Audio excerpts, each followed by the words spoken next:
Thank you, Tamara, for this introduction. And maybe when Beth introduced you, she forgot to mention the most important thing, that Tamara actually is part of DR because she worked with us for 7 years in managerial skills, and we consider her to be our official, like ambassador here in Washington, D.C. So.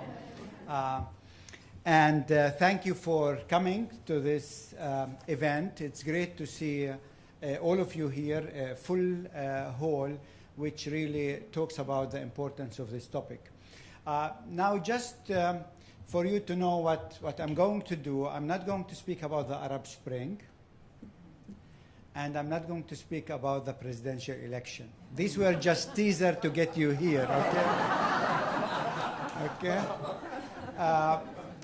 Because we really didn't want the main issue, the issue of the Christians in Palestine, to get lost in the presidential election. I know you are sick and tired of the presidential election. From our side of the world, sometimes I feel all of them, both of them are running for the Israeli Knesset, not for the White House. But, you know, that's just on the side, okay? So let me just share with you a bit this PowerPoint, and I hope everyone can see it, about the situation of Christians in Palestine. And it is almost like the rise and fall of the Palestinian Christian community. I have to start with Christmas Lutheran Church there in the center. But if we were to go back to the year 1900 in Palestine and would ask Christians at that time how they felt, everyone would have told us that the most promising future is awaiting them. Everything really looked so promising that some people thought that Palestine actually will be maybe the most Christian nation in that region. You know, so you can see at that time so many buildings were being built by churches. This is, for example, here Notre Dame, to the right, the Russian compound, schools. This is the Lutheran school in Bethlehem here to the right. I mean, everything was, the Christian presence was expanding at an unprecedented pace. Hospitals were built by Christians. And if we look just as an example at the population of Jerusalem by religion from 1880 to 1922, look at this. 1880, the percentage of Christians was, we had like 19, not percentage, but 19,000 Christians in Jerusalem, only 7,000 Jews. By 1905, we had 28,000 Christians in Jerusalem. So imagine. By 1914, we had 32,000 Christians, so they almost doubled. By 1922, 31,000 Christians, 64,000 Muslims, 34,000 Jews. So really the promise was there. And look at this. I was really shocked when I did this research, which, by the way, all of this will come in my newest book that is coming mid next year. But 1917, look at this. If we look at the total number of schools in Palestine, there were 116 Catholic schools, 100 Russian Orthodox schools, 52 Protestant schools, 22 Greek Orthodox schools, making a total of 290 Christian schools, making 62.5% of the total numbers of schools in Palestine were Christian. There were only 174 governmental schools in the whole of Palestine. Imagine. So, and that's by World War I. But during that time, we started to face lots of political upheavals. Armenian and Syrian genocide took place, and so two important religious communities in that region were kicked out, became refugees, killed. 1907, there was a shift in the government at that time, Ottoman government, and they started drafting Christians to the military. And many Christians didn't want to go to the military. And so they started just immigrating. And they would board these ships that you see in this picture. They wouldn't know where to go. They will just go to Jaffa, take a ship. Most of the time, the ship will take them to Italy, then to New York. But they ended up basically, at the end of the day, in Latin America.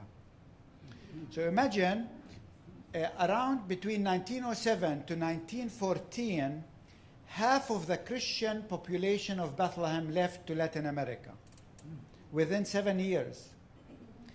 1/3 of the population in Beit Jala left to Latin America, so that today in Latin America we have around 1 million Latin American with Palestinian Christian roots. The majority of them in Chile, we have there around 300,000, and Honduras, 3% of the population of Honduras are actually of Palestinian Christian origin.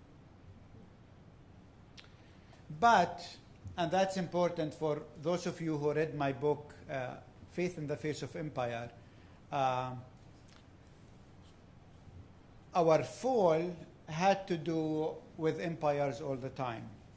The Germans, who had an empire at that time after Bismarck, aligned themselves with the Ottoman, allowing the genocide of the Armenian and Syrian Christians. And it's only actually this year, in March, for the first time that the German parliament actually asked for forgiveness for siding with the Ottomans and allowing the genocide to happen. So we were betrayed by the Germans. Then we were betrayed by the British Empire because they promised Palestine, 1907, they promised Palestine to the Jewish population. So it wasn't God who promised Israel the land, it was the British Empire. Remember this, okay? The French, took a piece of the cake, and they really supported the most sectarian policy ever existed. More on that later. I'm not going to talk about it. And the Russian, after the revolution, they had to close all of their schools because they weren't anymore interested in anything that has to do with Christianity. And it is in this time that in Europe, but also in this country, the myth of the land without a people for a people without a land started really, emerging more and more. But if you look at these pictures, you will see the land was not without a people. It was really a thriving community that existed in Palestine. And just to give you a taste of our community, if you see here the picture, this is the first female photographer in the Middle East, Karima Aboud, a PK, pastor's kid, in Bethlehem, daughter of the Lutheran pastor, one of my predecessors, started taking pictures 1920. And she had 4 studios in Bethlehem, Jerusalem, Nazareth, and Haifa at the same time. Imagine. A thriving middle class. Just look at this this kid, boy in Bethlehem in 1932, and look at his toys. Look at the silverware. I'm not sure if you can see it, but this is the silverware, of a thriving middle class. We had an airport in Jerusalem. That was actually one of the largest airports in that region. We had a thriving economy. Just think of the Jaffa oranges. It's not an Israeli invention. This was a Palestinian invention that actually transformed the whole city because that was the main export worldwide. Women entrepreneurs. I mean, this women Christian school in Bethlehem, they were worshiping at our church because it's a Protestant women's school. They dedicated themselves, every graduate of that school, to go and open a school for girls in a remote village. Talk about mission. It's unbelievable what these women were, committed leadership. This is just one family, and in this one family, we had 5 pastors coming out of that family. They are all in this picture. Cultural and religious life was thriving, in every mobility. This is a picture taken 1931, and this car was driven by a woman, 1931 in Bethlehem, women driving cars. So, I mean, everything, the promise seems to be on the horizon. And then 1948 came. And that was the catastrophe. A state was created, and that state got a biblical name, which confused especially the Christian community. We lost, as Christians, land and property. We became a refugee nation. If we look actually at this graph, and this is one of the research we did recently, you can see that 1948 was a crack in this graph, because this is when the Christian community stopped growing, 1948. I'm not sure if you can see it from far, but look at this. 1948, just a few months before the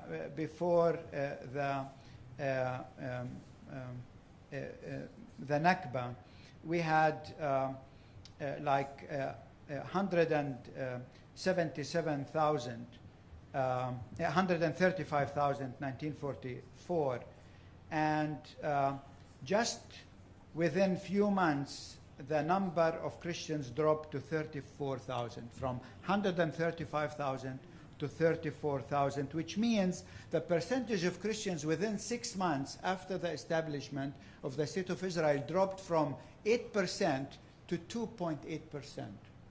And we never recovered from that. Today we are less than 2%. Here you can see it. And here we did just a graph. What if we didn't have the Nakba? We would have today in historic Palestine around 700,000 Palestinian Christians. Again, no one talks about it, but look at this, at these statistics. Number of Christians declined in West Jerusalem by 88%, in Jaffa by 73%, in Lydda by 70%, and in Haifa by 52%. In that year, we lost our land, but also we lost our voice. We lost our long-term memory. We lost our narrative, because the narrative became that basically the Bible is promising the land to the Israeli, and we became like aliens at home, and we are still paying price for that. So if you look at all of this, actually, you will see that we are paying the price for two things. Why is the occupation continuing? For two reasons. One, because the international community keep providing Israel with the hardware. The last hardware, $38 billion, were promised not by Balfour, but by President Obama just last week to the Israeli over 10 years. And churches still provide Israel with the software, which is much more dangerous than the hardware. Software meaning people believe what's happening there is by divine intervention, and this is really became the narrative after 1967, which really gave the push for religious fundamentalism. All the religious fundamentalism that you see today started after 1967 because many Christians believe that what happened there was by divine intervention. God was fighting, as one Indonesian Christian told me, God was fighting on the side of Israel. And the whole Muslim world actually came in uproar because they needed to show that no, God is not on that side. So again, that's the... And the wake-up call came really 1987 and 2009 with the Kairos document. If we look at the Christian community today in Palestine, Christians make less than 2% of the population. If we were to put it in numbers, we are talking about 120,000 Christians living inside Israel, around 50,000 Christians, Palestinian Christians living in the West Bank, and half of these 50,000, they live in and around Bethlehem, in the so-called Christian triangle, Bethlehem, Beit Jala, Beit Sahur. In Gaza, unfortunately, there are only 1,212 Christians left. We were able to count them one by one, which really means that within this generation, we know it, Christianity will cease to exist from Gaza. The question is, will Christianity cease to exist from the Holy Land? Will the Holy Land become something like a Christian theme park where we have all of these shrines but no living and witnessing community? Still, Christians play, in spite of our numbers, a very important role. In this study we did, we found out that although we are less than 2% of the population, Christians run 1/3 of the health services in the West Bank and Gaza Strip. Even more interesting, Christians run 45% of all non-governmental organizations. These are human rights organizations, these are social institutions, etc. We have right now in the Palestinian government 3 ministers who are Christians. It's the Minister of Economy, Minister of Tourism, and Minister of Finance. And if we ask why are Christians immigrating, in the study we did, this was the answer: lack of freedom and security, you cannot move freely. Deterioration of the economy. I mean, I'm 54 years old and I have been through 11 wars, which means every 5 years we have been going through a war, which means, you know, you have to start all over again. Political instability, etc. But I would like to end with this pictures of Bethlehem, this graph of Bethlehem, because remember, half of the Palestinian Christian community in the West Bank, they live in Bethlehem, around 25,000. That's the last refuge of Christians in that region. And what you see here in the graph, this is the Bethlehem Governorate back in 1967. You have to the west, you have the green line, and you see the Dead Sea. So if you have floated any time on the Dead Sea, you were floating on Bethlehem water. No one knows it, but it's Bethlehem water. Now look what happened in this time. First of all, there is something wrong here, but okay. What you see here in blue, this is area totally under Israeli control. Palestinians have no say. They cannot dig a road. They cannot put a satellite for mobile tower. They cannot give a building permit. No authority whatsoever. Then Israel annexed the northern part of Bethlehem that you see here in black. So we lost that part. Okay, now it's coming. What you see here in dark yellow, this is basically Bethlehem. Okay, so this is Bethlehem, Beit Sahur, Beit Jala. Okay, the Christian triangle. And then this part of the Bethlehem Governorate was declared military zone. Military zone means it's not only that we have no authority over it, it means we are not allowed even to be there on our own land, because it's military zone.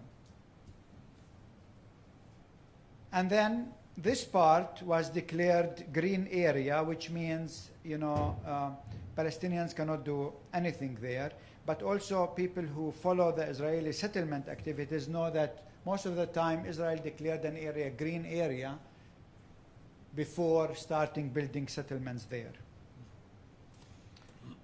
And then in the first 40 years, Israel built 19 settlements on Bethlehem land. If you look where these settlements are located, in the north and in the southwest. Why southwest? Because that's the most fertile area we have in Bethlehem. This is our vegetable basket, if you want. Then you have settlement Jewish colonies on the Dead Sea because they control tourism, minerals. And then you have in the middle of nowhere these 4 settlements that look innocent, but they aren't that innocent, actually, because Lieberman, the current Israeli defense minister, former foreign minister, lives in this settlement. He's the only foreign minister that does not live in his own country. I always say maybe this is why he's called foreign minister, okay? And then, and then came the wall, which you can see here.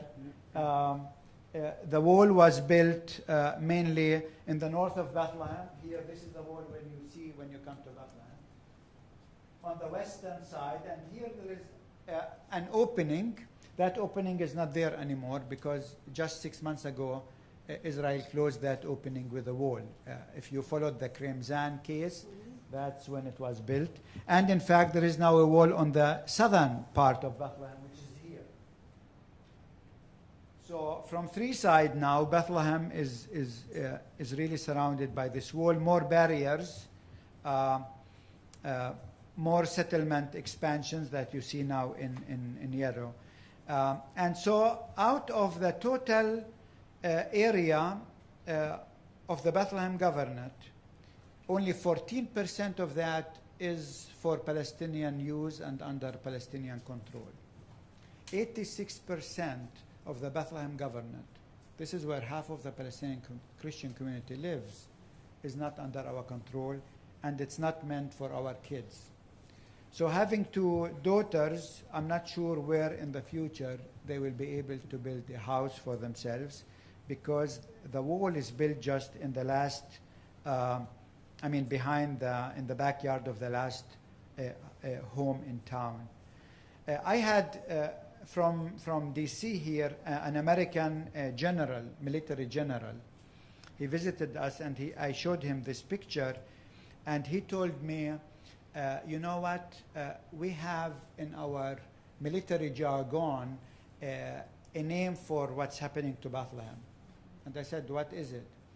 He told me, we call it a kill cell. A kill cell. He said, in our strategy, when you want to kill the enemy, you confine them in a place before you strike. And, I thought, imagine the little town becoming a kill cell. And my question is, why are Christians so silent? And why aren't we actually raising our voices for the Christian values, for the American values that we believe in? Will Christianity survive? Will Christianity thrive like we did in the year 1900? I think this is the question that we will be debating today. But thank you very much.